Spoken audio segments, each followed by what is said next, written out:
دا خبره یاد ساتئ چې 15 وختونه دي چې په هغې کې د منځه نه منه راغلې ده. څو وختونه یې ټول؟ 15. چاته دا 15 یاد دي؟ چاته پکې څه یاد دي؟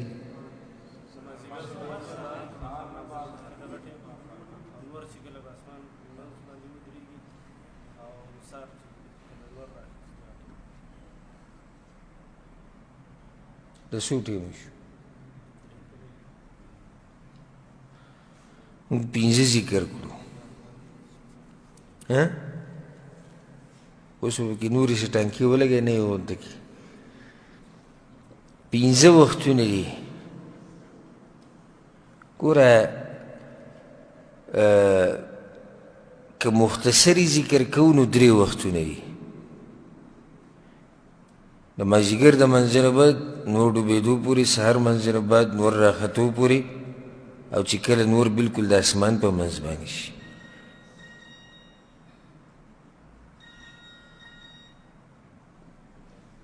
او که تفصیلا ذکر کوو نو بیا 15 ټیمه دي، او هغه داسې 3 خو دغه شو: سحر د منځه نه بعد نور راختو پورې، ماښام مازدیګر منځه نه بعد نور ډوبېدو پورې، او چې کله نور د اسمان په منځ باندې شي. 2 سره دا شو چې کله نور بلکل کوزېدو ته نږدې شي، دا وخت بیا ډېر سخت دی. لکه یو خو مازدیګر منځه نه بعد ټیم دی هغه ماښامه پورې، نه بل ټیم هغه دی چې د نور بلکل د غاړې په ډوبېدو شي.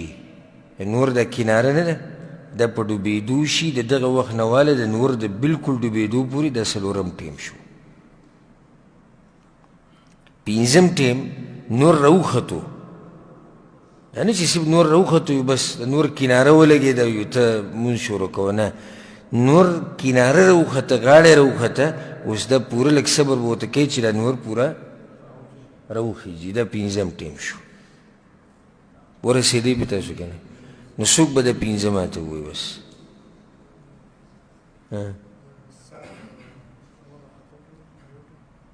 داسې وایه سهار د منځه نه بعد نور راختو پورې، نور راختو پورې، نور ډوبېدو پورې، اسمان په منځ شي ماسپښین،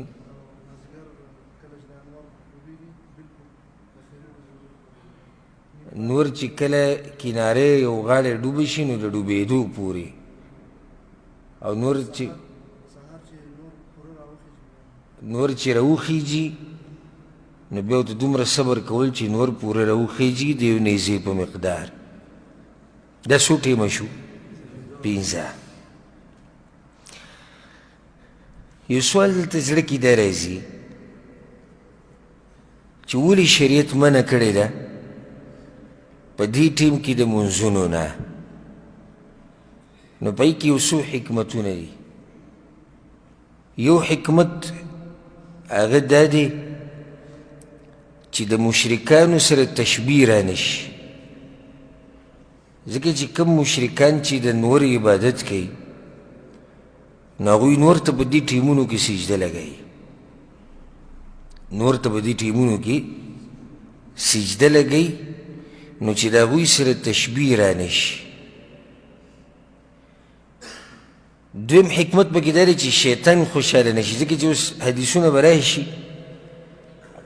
چې کله دا نور راخیږي او ډوبېږي نو د شیطان ورته د خپلې د ښکر ورته مخامخ کړي، د خپل ښکرونه ورته مخامخ کړي، نو بیا په دې خوشحاله شي چې ما ته سجده ولګوله، نو چې شیطان خوشحاله نشي. او دریم حکمت دا دی چې قرآن کې ځای په ځای امر راغلی دی، حدیثونو کې هم دا مسله ثابته ده چې دې 2 ټیمونو کې د سهار دی شو، د ماښام دا ټیم شو، په دې کې الله ډېر یادوي، د الله ذکر کوي. نو چې انسان فارغ شي څه ته؟ د الله ذکر ته. او د ټول نه لوی حکمت دا دی که موږ ته نور حکمتونه معلوم نه شي بس شریعت ویلي دی. نو پیغمبر صلی الله علیه وسلم دا مسله بیان کړي چې دې ټیم کې منځونه به نه کوئ بس موږ یې نه کوو. دا ټول نه لوی حکمت دی چې پیغمبر صلی الله علیه وسلم ویلي. که موږ ته نور حکمتونه معلوم شي او که معلوم نه شي نو دا یو مسله شو.